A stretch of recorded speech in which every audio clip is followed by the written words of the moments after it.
Bonsoir et bienvenue sur BFM Business, dans les débats BFM Business. Alors aujourd'hui, le débat qui nous préoccupe, évidemment, c'est la grande réforme des retraites. Alors on rappelle quelques grandes lignes, c'est la 7e grande réforme des retraites depuis 30 ans. Alors, dans le projet de loi présenté ce mardi par la Première ministre Elisabeth Borne, on rappelle ces grandes lignes. D'abord, l'âge légal de départ à la retraite qui va être repoussé à 64 ans à horizon 2030, la durée de cotisation requise qui va elle aussi progressivement être portée à 43 ans. C'est une accélération de ce qu'on appelle la réforme Touraine, mais aussi les travailleurs en carrière longue qui pourront toujours bénéficier d'une retraite anticipée. On va en discuter, c'est un petit peu le volet social de la réforme. La réforme aussi actera la fin de la plupart des régimes spéciaux des retraites. Et enfin, toujours le volet social, la pension minimale sera portée à 1 200 € bruts par mois pour tous les retraités. Alors, pour en discuter ce soir, on reçoit deux invités qui sont a priori pas d'accord sur cette future réforme des retraites. D'abord, Marc Ferracci, vous êtes économiste, député du parti présidentiel et vice-président de Renaissance à l'Assemblée nationale. Et votre opposant ce soir, ce sera François Omril, donc vous êtes ingénieur et président de confédéral du syndicat des cadres CFE-CGC. Alors on va rentrer tout de suite dans le vif du sujet. On rappelle, le régime des retraites était lourdement bénéficiaire, ça c'était en 2020, mais depuis, il est de nouveau positif. On est retourné dans le vert, c'était en 2021 et 2022 selon les prévisions du corps. Alors est-ce qu'il y avait finalement urgence à réformer ce régime des retraites ? Marc Ferracci. Vous avez tout à fait raison d'évoquer les prévisions du Conseil d'orientation des retraites. Je trouve que j'en fais partie, c'est un hasard. Le Conseil d'orientation des retraites dit effectivement que nous sommes en excédent cette année. Il dit également que dans des hypothèses relativement raisonnables et prudentes sur l'évolution du chômage, l'évolution de la productivité, eh bien, nous serons en déficit durant les 25 prochaines années, avec des déficits qui vont très vite s'élever à 10 milliards d'euros par an pour monter jusqu'à 25 milliards d'euros par an. 10 milliards d'euros par an, c'est, pour vous donner un ordre d'idée, le budget du ministère de la Justice, pour avoir quand même quelques éléments. Et j'ajoute à cela un problème dont on va certainement discuter avec François Omril, un problème qui s'ajoute à ces évolutions qui résultent globalement de l'évolution démographique, puisqu'on le sait, il y a de moins en moins de cotisants par retraité. Il y en avait 3 pour un retraité en 1970, il y en avait 2 pour un retraité en 2000, il y en a 1,7 aujourd'hui, et il y en aura, suivant les projections démographiques, 1,4 en 2050. Mais à cela s'ajoute un problème qui est très actuel, qui est qu'en réalité, l'ensemble des régimes de retraite, puisque comme vous le savez, il y a de nombreux régimes différents, 42, eh bien, connaissent un déficit, en particulier les régimes de la fonction publique ou les régimes spéciaux, comme celui de la SNCF. Et ce déficit, il est compensé de manière assez massive par le budget de l'État. Cette compensation, elle a été chiffrée notamment par le haut-commissaire au plan, François Bayrou, qui a communiqué sur un chiffre de 33 milliards de compensation du budget de l'État vers un certain nombre de régimes de retraite. Donc on a aujourd'hui une situation qui est déjà une situation de déficit, et on a une situation qui va se dégrader, c'est ce que dit le Conseil d'orientation des retraites, dans les prochaines années. Alors François Omril, est-ce qu'il y avait urgence à faire cette réforme ? Alors au regard de ce que nous décrit Marc Ferracci, a priori oui, il fallait réformer ce système des retraites pour qu'il soit à l'équilibre. À la CFE-CGC, vous n'êtes pas tout à fait sur cette ligne-là. Vous pensez que on pouvait attendre, on pouvait peut-être réformer autrement ce régime des retraites. En fait, votre question, c'est un peu la question clé. Moi, j'ai rencontré plusieurs fois la Première ministre à l'occasion des réunions bilatérales. Et mon argument était de dire non, évidemment, ça n'est pas urgent. Il y a d'autres choses à faire qui sont urgentes, dont notamment les problématiques d'emploi des seniors. Ça, j'y reviendrai, parce que je voudrais répondre directement à votre question. Et puis, puisque Marc Ferracci a donné une illustration de l'ordre de grandeur des milliards, c'est toujours compliqué pour les gens, sur ce que représente à peu près 10 milliards d'euros. C'est facile, 10 milliards d'euros, c'est l'ordre de grandeur du nouveau cadeau qu'on a fait aux entreprises avec la suppression de la CVAE, la contribution sur la valeur ajoutée des entreprises, qui a été fait sans contrepartie ni condition, Les impôts, voté dans le production, budget, on rappelle, voté dans le budget juste avant Noël, et pour lequel visiblement il n'y a pas eu de problème. Et ça, ce sont des contributions en moins pour le budget de l'État, sur lesquelles moi j'ai l'impression qu'il n'y a pas eu beaucoup de débats. C'est-à-dire que, vous voyez, je me décale un petit peu par rapport à votre question, mais je crois qu'il y a des éléments chiffrés sur lesquels il me semble qu'on peut tomber d'accord pour le coup, et je crois que ça peut être un peu rassurant pour les gens qui nous écoutent, et puis pour l'opinion d'une certaine façon, qu'au moins il y a des chiffres sur lesquels on peut tomber d'accord. Là où on n'est pas d'accord, c'est sur l'interprétation des choses. Et je voudrais terminer sur ce qu'a évoqué Marc Ferracci, et je pense que c'est bien qu'il l'ait fait. Nous, ce qu'on conteste au gouvernement, c'est la vision globale qu'il a sur ce qu'il appelle le système des retraites. La position de la CFE-CGC, c'est la suivante. C'est de dire il y a un système de retraite par répartition pour les salariés du privé. Voilà, c'est ça l'existence concrète, réelle, pratique. Il y a un système de retraite par répartition pour les salariés du privé qui débute en 1946 et qui fait son évolution, la création des régimes complémentaires, la GIRC, l'ARCO, etc., des régimes spéciaux, effectivement. Et ce système, comme je l'ai souvent dit, est autoporté. C'est-à-dire qu'aujourd'hui, il est dans une situation patrimoniale particulièrement remarquable. Il y a 180 milliards de réserves dans les régimes complémentaires. Ça, c'est le travail des partenaires sociaux qui le gèrent, justement, pour pouvoir garantir son maintien dans l'avenir. Et à côté, il y a les retraites des fonctionnaires. Le retraite des fonctionnaires, ce n'est pas un régime par répartition. Il faut le dire une bonne fois pour toutes. C'est un engagement de l'État à verser des pensions tout le long de la vie, y compris jusqu'à la mort après la fin de l'activité, à ces fonctionnaires. Et il y a des conditions différentes. Aujourd'hui, l'État globalise tout ça en disant mais finalement c'est une problématique d'ordre général. Mais on dit attendez, c'est nouveau, ça vient de sortir. Mais absolument pas. Nous avons deux dispositions. Nous prenons nos responsabilités. Les réformes qui ont été passées sur les régimes du privé, vous les avez évoquées vous-même. Elles ont été douloureuses. Elles ont eu des conséquences à moyen et long terme. Encore aujourd'hui, elles produisent leurs effets. Le taux de remplacement des gens qui vont partir à la retraite va continuer à baisser. Donc tout ça, ça fait partie des choses qu'on a fait en conscience. Est-ce qu'on peut pour parler maintenir quand même le régime d'un système par répartition quand l'État doit mettre la main à la poche? Je veux juste dire qu'en l'occurrence, l'État, il n'y a pas de question d'équilibre sur les fonctionnaires. C'est l'État qui est engagé à verser des pensions à ses fonctionnaires quand ils prennent la retraite. Il n'y a pas de système par répartition dans la fonction publique. C'est faux de le dire. Et donc, c'est une façon d'abuser finalement les gens en rapportant la question des fonctionnaires comme si c'était un système global et comme s'il y avait une problématique globale d'équilibre, comme si tout le monde était sous le même régime, ce qui n'est pas vrai. Marc Ferracci, sur ce système par répartition, vous n'en est peut-être pas un. Vous avez effectivement une approche qui n'est pas la mienne, qui n'est pas la nôtre. Pourquoi ? Parce que, au fond, vous introduisez une division entre les salariés du privé et les salariés du public.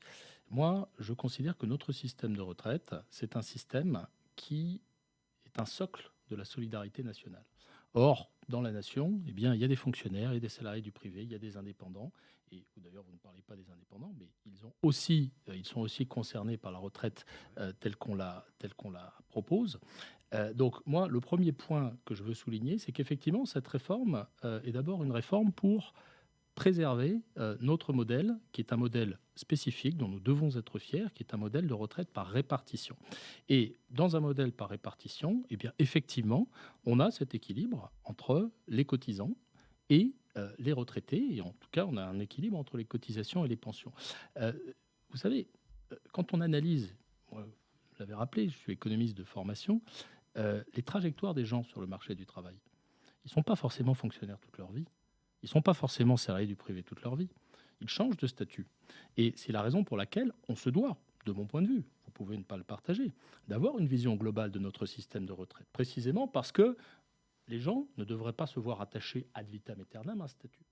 Et la raison pour laquelle nous faisons cette réforme, c'est précisément pour équilibrer la globalité de notre système et pour faire en sorte que notre système reste un système par répartition. Car quand j'entends, et vous avez fait référence à des dépenses qui ont été engendrées, ou des dépenses fiscales, plutôt des réductions d'impôts pour les entreprises, et j'entends beaucoup d'arguments sur ce thème dans les débats que je fais en ce moment, des gens qui voudraient, pour financer le système de retraite, taxer les dividendes, taxer les profits des entreprises, peut-être bientôt utiliser une fraction de TVA, que sais-je.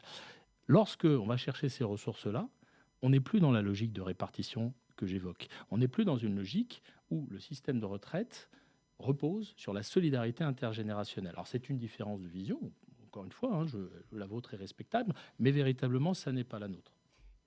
Pour imaginer peut-être une autre réforme, c'était un petit peu le thème du débat d'ailleurs, hein, c'était quelle réforme pour ce régime des retraites? Est-ce que les syndicats, est-ce que à CFE-CGC, vous avez éventuellement un projet alternatif ou une philosophie de réforme des retraites différente? Qu'est-ce que serait selon vous une réforme des retraites qui permettrait d'équilibrer le régime?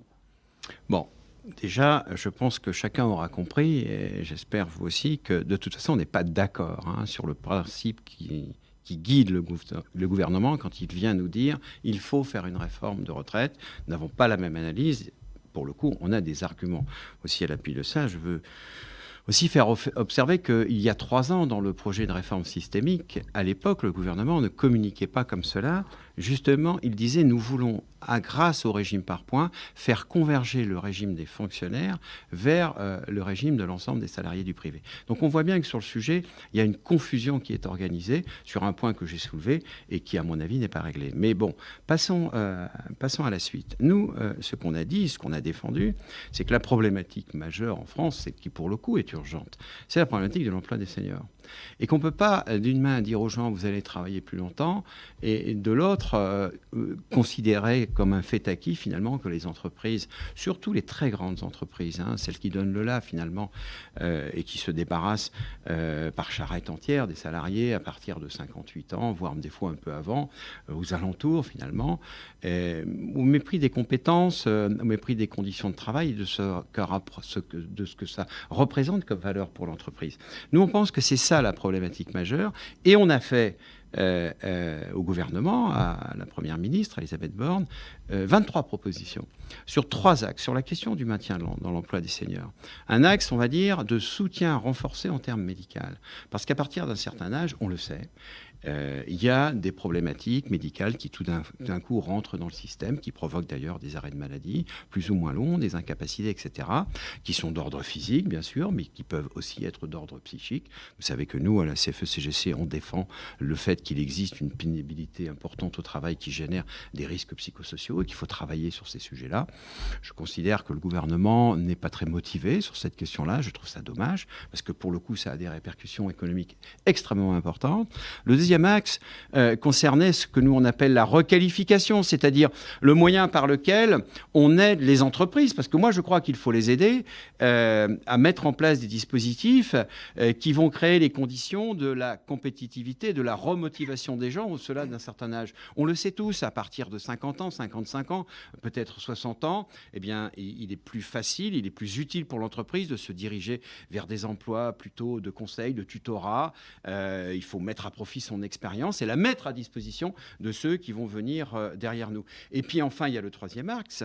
C'est un axe qui est très négligé aujourd'hui, c'est la possibilité qu'il faut donner aux entreprises de pouvoir négocier des accords de passage à la retraite progressive, que ce soit d'ailleurs au passage dans le privé comme dans le public. Voilà, tout ça sont des sujets qui sont ouverts et qui génèrent plus de 10 milliards par an si on maintient ne serait-ce que 100 000 personnes aujourd'hui dans l'entreprise au-delà d'un certain âge et si on ne les envoie pas à Pôle emploi. Sur la question de l'emploi des seniors, finalement, vous êtes d'accord? C'est un petit peu la philosophie de cette réforme. Dans un instant, vraiment un instant, sur l'emploi des seniors, parce que c'est un sujet qui évidemment me préoccupe énormément.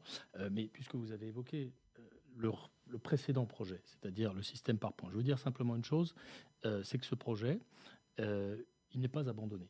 Il n'a pas été évidemment embarqué dans la réforme qui est là, mais je le dis parce que ça figure dans les engagements du président de la République, si vous reprenez le programme, il y a l'idée de continuer à réfléchir à ce système plus universel basé sur une retraite à points. Je le dis simplement pour ne pas laisser penser qu'on aurait abandonné ce projet. Donc on peut imaginer une réforme du régime par points dans les quelques années à venir? Et vous le savez bien, eh bien moi je l'espère parce que je pense que c'est un système juste, transparent, qui donnera beaucoup plus d'informations aux gens qui veulent partir en retraite et qui aujourd'hui ne savent pas quand ils peuvent partir. Je fais souvent ce test de demander à mes interlocuteurs combien de trimestres il leur reste à accomplir pour pouvoir partir en retraite et c'est souvent très difficile, surtout quand, comme je l'évoquais tout à l'heure, vous avez eu plusieurs caisses de retraite, vous êtes passé du public au privé, et ainsi de suite. C'est très dur. Je dis simplement que ce projet, il est toujours cher au cœur de la majorité. Sur l'emploi des seniors, vous oubliez, me semble-t-il, ce que moi j'appellerais... Juste un chiffre sur l'emploi des seniors. On rappelle que 56% des seniors, 55, 64 ans, sont en emploi aujourd'hui. Sur les 60-64. C'est beaucoup plus dans certains pays, notamment les pays nordiques. On est à 35% aujourd'hui sur les 60-64. Donc le taux d'emploi, c'est la proportion des gens qui ont un emploi dans la classe d'âge considérée. Je trouve que vous oubliez, même si les mesures que vous proposez sont intéressantes et elles devront être regardées, vous oubliez ce que j'appellerais l'éléphant dans la pièce, le facteur principal du maintien dans l'emploi des seniors. On le voit bien et on l'a vu historiquement quand on a fait des réformes des retraites. Le facteur principal du maintien dans l'emploi des seniors, c'est précisément l'âge légal de départ à la retraite. Qu'est-ce qui s'est passé quand on est passé à la retraite à 60 ans en 1981 ? Le taux d'emploi des seniors a chuté très vite et massivement. Qu'est-ce qui s'est passé quand on a fait la réforme Fillon, qui a remonté de 60 à 62 ans l'âge légal de départ? Le taux d'emploi a remonté. Il était en 2010 de mémoire de l'ordre de 19%, il est aujourd'hui à 35%. Donc, évidemment qu'il faut des mesures d'accompagnement. Évidemment qu'il faut aider les entreprises. Évidemment qu'il faut mieux former les seniors. Et parmi les propositions qui ont été faites, plutôt parmi les axes de réforme qui ont été proposés hier par la Première ministre, il y a l'idée d'un index senior qui inclura notamment l'information sur quelles sont les entreprises qui forment et quelles sont les entreprises qui ne forment pas. J'ai moi-même formulé d'autres propositions, et en particulier une proposition qui me tient à cœur et qui figure également dans les annonces, même si pour l'instant c'est encore assez général, c'est d'inciter ou plutôt d'aider les seniors qui sont au chômage à reprendre un emploi. Pourquoi ? Parce que quand vous arrivez au chômage à 55 ans, en général, vous avez progressé à l'ancienneté pendant toute votre carrière, vous avez des salaires assez élevés, et les offres d'emploi que vous recevez en tant que demandeur d'emploi, eh bien souvent, ne sont pas à ce niveau de salaire. Et vous avez un appartement à payer, les études des enfants, et ainsi de suite. Et donc, moi, ce que je propose, et je pense que le ministère du Travail, dans les prochaines semaines, puisque c'est plutôt un sujet d'assurance chômage, va accéder à cet objectif, c'est de donner une compensation financière aux gens qui prennent un travail en tant que demandeurs d'emploi au-delà d'un certain âge, une compensation plus importante. Il y a d'autres propositions, et celles de la CFE-CGC font partie, je pense, de celles dont on aura besoin de discuter. Ça n'est pas un chantier qui commence maintenant, ça n'est pas un chantier qui va se terminer demain, la question de l'emploi des seniors. Mais je veux dire simplement, pour terminer, qu'il faut d'abord régler l'emploi des seniors avant de faire une réforme des retraites, à un moment ou à un autre, c'est inverser la causalité, parce que, comme je l'ai dit, l'élément principal, c'est l'âge de départ à la retraite. Il y a la question aussi est-ce qu'à 64 ans, 65 ans, on a encore sa place dans une entreprise ? C'est la question que se posent d'ailleurs les Français, qui sont majoritairement opposés à cette réforme. D'abord, on a, pour le coup, sur ce sujet-là, un point de désaccord majeur. Parce qu'effectivement, c'est l'argument du MEDEF. Moi, je connais bien l'argument de MEDEF. Il est de dire, je connais ça, quand on est passé de 60 à 62, finalement, on a décalé, il y a un effet de traîne. Voilà, donc on décale la limite, et effectivement, le MEDEF assume le fait qu'à 3 ans du départ de l'âge légal, finalement, l'entreprise est exonérée de sa responsabilité de maintenir la personne dans l'emploi, qu'elle peut l'envoyer à Pôle emploi, où elle va attendre patiemment 3 ans pour faire valoir ses droits à la retraite. Moi, je l'ai entendu de la bouche même de Geoffroy Roux de Bézieux, donc c'est totalement assumé. Et effectivement, Elisabeth Borne reprend aussi cet argument. Je ne lui en veux pas. Elle dit, de toute façon, on va observer un décalage mécanique. Mais pour moi, c'est inacceptable, ça. D'abord, premièrement, c'est un phénomène très franco-français.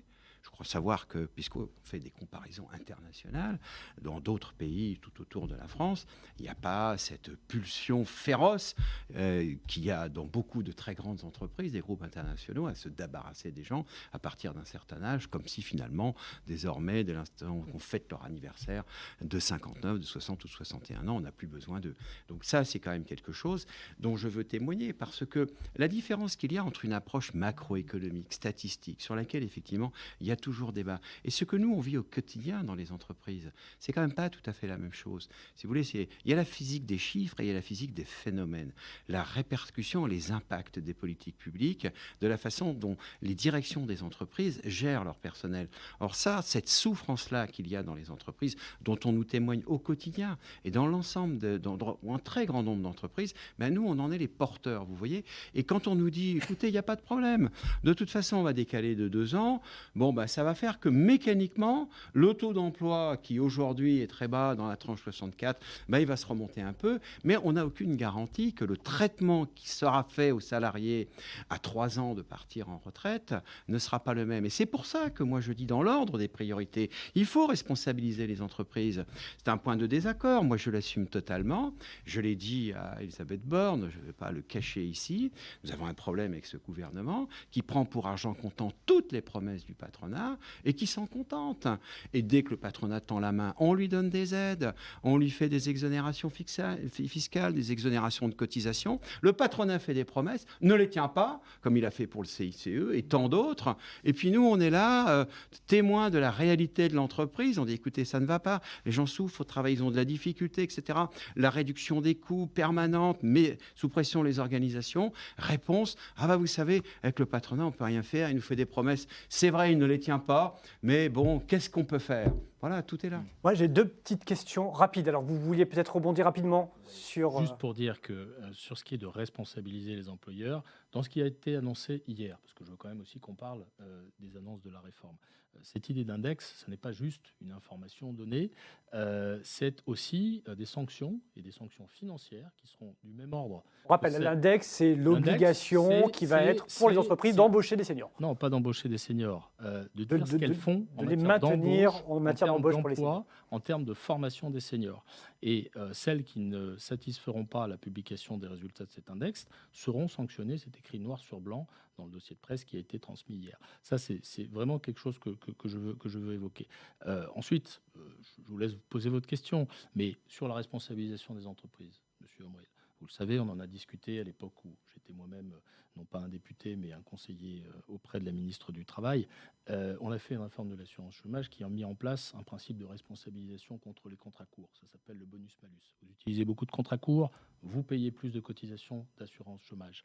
On peut dire que ce n'est pas suffisant, on peut dire ce qu'on veut, mais on est le premier gouvernement à avoir introduit cette responsabilisation des employeurs sur la précarité de l'emploi. Donc vous entendre dire qu'on ne se préoccupe pas de ce sujet-là, je trouve que c'est un peu excessif. Deux petites questions rapides, le débat s'approche de la fin. Au sein de la majorité ou parmi les proches, Édouard Philippe notamment, prône un allongement de l'âge légal de départ à la retraite à 67 ans, comme d'ailleurs ça va être le cas dans certains pays, l'Espagne ou l'Allemagne, d'ici la fin de la décennie. Est-ce que la France est condamnée à réformer incessamment son système des retraites ? Et est-ce que 64 ans, après, ce sera 65, 66, 67 à l'avenir, en fonction de la pyramide des âges ? Est-ce qu'il y aura de nouvelles réformes des retraites, selon vous ? Pas de boule de cristal, je voudrais juste te dire, je crois, je veux pas 67 ans, je veux pas parler pour lui, moi je ne suis pas favorable à 67 ans, certainement pas. Je ne veux pas parler pour lui, mais je crois qu'Édouard Philippe est un petit peu revenu quand même sur cette histoire de 67 ans. Moi je le dis, et je l'ai dit publiquement, j'étais favorable à ce qu'on aille au bout de l'engagement du président de la République, qui était de placer l'âge légal à 65 ans, sans nécessairement avoir cette mesure d'accompagnement qui est l'accélération de la réforme Touraine que vous évoquiez. Pourquoi ? Pour la raison que j'ai indiquée, parce que l'âge légal de départ, c'est le facteur le plus puissant du maintien dans l'emploi des seniors et de l'augmentation du taux d'emploi des seniors. Or, l'augmentation du taux d'emploi, elle est cruciale à la fois pour pérenniser notre système par répartition, je l'ai indiqué, c'est ce qui a les effets budgétaires les plus massifs, il faut quand même parler un peu d'équilibre financier, mais c'est aussi quelque chose qui nous permet collectivement de créer plus de richesses. Quand on travaille plus nombreux et plus longtemps, on crée plus de richesses, pas simplement plus de cotisations retraite, mais plus de cotisations maladie, plus de recettes fiscales. Et tout ça, ces richesses, on en a besoin. On en a besoin dans un contexte où on a aujourd'hui 110% de dette sur PIB, dans lequel les taux d'intérêt remontent, dans lequel on a des investissements collectifs et publics massifs à financer sur la santé, sur l'école, sur la transition écologique. Donc la première finalité de cette réforme, c'est de préserver notre système par répartition. Et j'insiste, pas 1 euro de cotisation retraite ira financer autre chose que les pensions.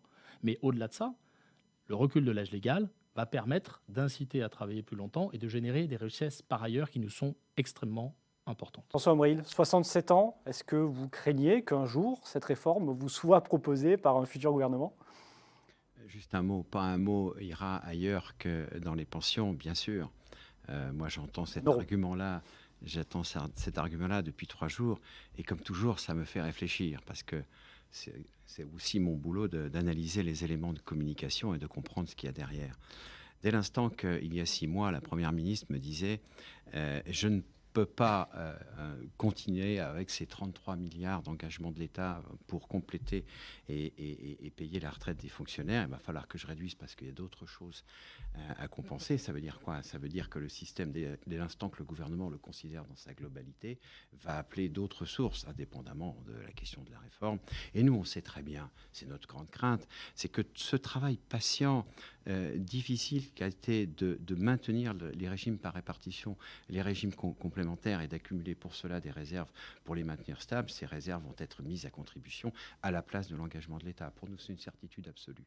Mais indépendamment de ça, 67 ans, pourquoi pas 70 ans? Vous savez, on fait beaucoup de comparaisons internationales. Moi, je pense que ce qui est intéressant, c'est de regarder quelque chose que finalement personne ne commente.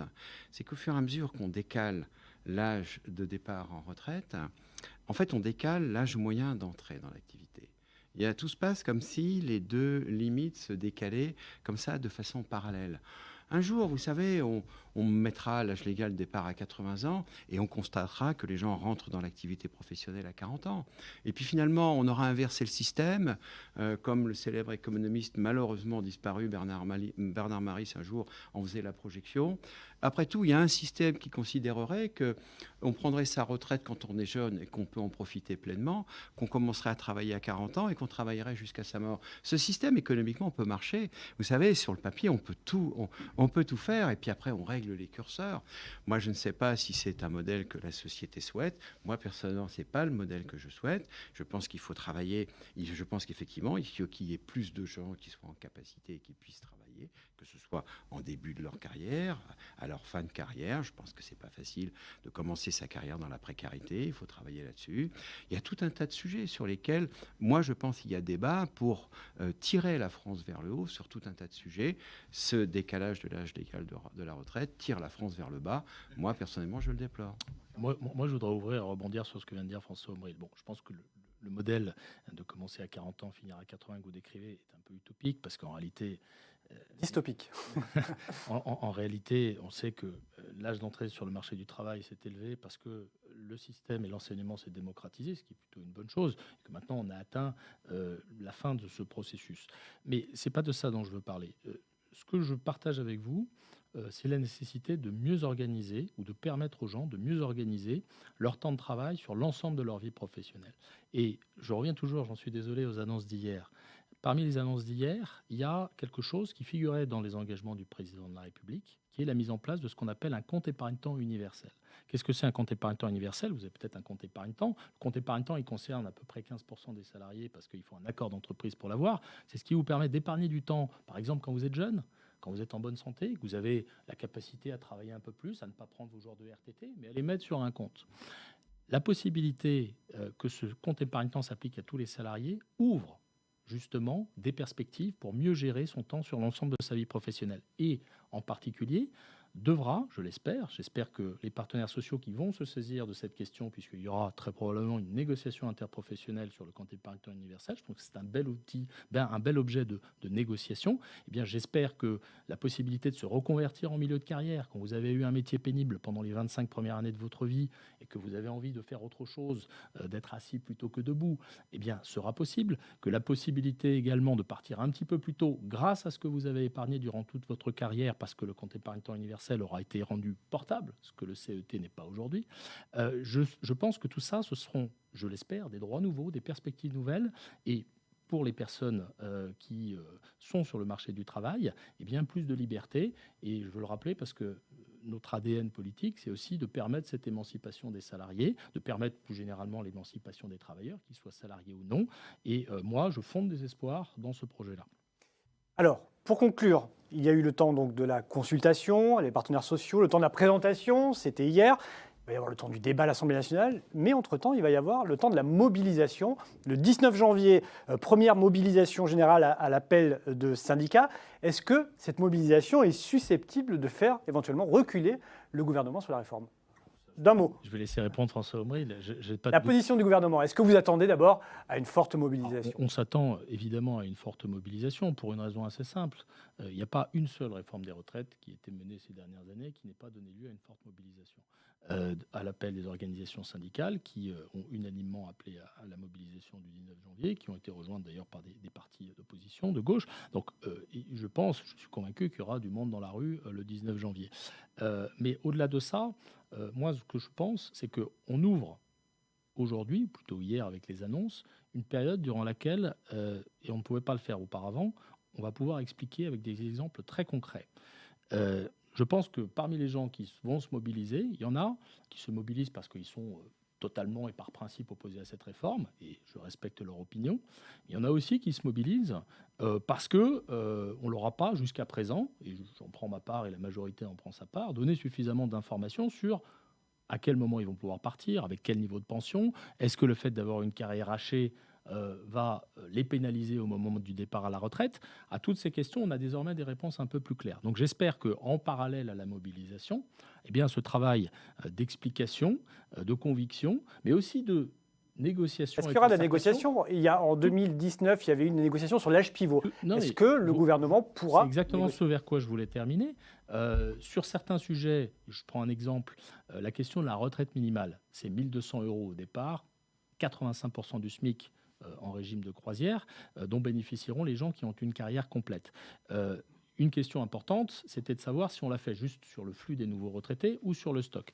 Il y aura dans les prochains jours, et d'ici à la présentation du projet de loi en Conseil des ministres le 23 janvier, des discussions, des concertations, des négociations avec toutes les parties prenantes, à la fois les organisations patronales et syndicales, mais aussi avec les groupes politiques, sur est-ce qu'on fait ça pour les retraités actuels et dans quelles conditions, le cas échéant, on le fait pour les candidats. Donc, et je ne parle même pas du débat au Parlement, le dialogue n'est pas terminé en parallèle à la mobilisation. François Omril, qu'attendez-vous de cette journée du 19 janvier et des éventuelles autres journées qui suivront? Est-ce que vous pensez que vous pouvez peser, est-ce que la rue peut peser sur le débat autour de ces retraites? Moi, j'aime pas beaucoup l'expression la rue qui pèse sur le débat. Je la trouve un peu trop politique. Moi, j'ai engagé mon organisation dans le mouvement social avec l'unanimité, la totalité des organisations syndicales représentant les salariés. Je crois que c'est un signe fort vis-à-vis du gouvernement. Je crois que le gouvernement devrait le prendre en compte. Il y a la symbolique derrière. Évidemment, il y a des gens qui vont se mobiliser, qui vont aller dans la rue pour manifester. Je dois vous dire que depuis 4 mois, j'ai beaucoup bougé, moi, en France. En tant que président de la CFE-CGC, j'ai fait beaucoup d'amphis, des congrès, etc. J'ai discuté avec les militants. Je n'en ai pas eu un seul qui me dise finalement cette réforme, il faut la faire, il y a de bonnes raisons pour cela. La pédagogie, nous, on l'a fait depuis le début. Moi, c'est un peu mon argument, si vous voulez, c'est de dire, vous savez, la pédagogie, ça ne me fait pas peur. Voilà. Moi, je représente des gens qui construisent des avions, qui font rouler des trains, etc., qui ne sont pas des enfants, si vous voulez. On ne peut pas trop les prendre pour des ânes. C'est des gens qui, au quotidien, tous les jours, prennent des responsabilités importantes, abordent des sujets complexes. Donc, si vous voulez, les retraites, pour eux, c'est pas si compliqué que ça, en fait. On nous en fait tout un fromage. Mais, croyez-moi, quand il faut faire décoller un avion, c'est quand même un petit peu autre chose. Ou quand il faut dessiner le plan d'un sous-marin nucléaire, là aussi, c'est autre chose. Donc, si vous voulez, ça leur fait pas peur. Nous, on fait de la pédagogie, on a fait des documents, les gens sont parfaitement informés et ils sont révoltés, en fait. Et pour les raisons que j'ai décrites. Et ils disent, quand est-ce qu'on va y aller? En fait, ils ressentent ce besoin de manifester leur désaccord. Donc ça aussi, c'est extrêmement important. Après, le gouvernement, il fera bien ce qu'il a envie. Il fait ce qu'il a envie depuis le début. Votre mot d'ordre, le 19 janvier, c'est retirer la réforme? C'est le retrait de... Il y a tout un tas de sujets. Ces sujets, on les a ouverts. Vous ne m'avez pas questionné. Moi, je dois dire que on a eu, avec la Première ministre, Elisabeth Borne, toujours des réunions de bon niveau. Je crois qu'elle est consciente que tous les autres sujets qu'on a abordés, sur lesquels elle donne des réponses qui ne sont pas satisfaisantes et qui, de toute façon, ne sont pas dans le même niveau d'équilibre que la question du décalage de l'âge. Bon, ben voilà, ces chantiers, on va continuer à y travailler. Mais aujourd'hui, très clairement, l'intersyndicale s'est constituée autour de ce sujet. Personne ne le découvre. On a communiqué 4 fois maintenant depuis la rentrée sur le sujet. C'est l'abandon du décalage de l'âge de 62 à 64 ans. Un dernier mot peut-être sur le sujet.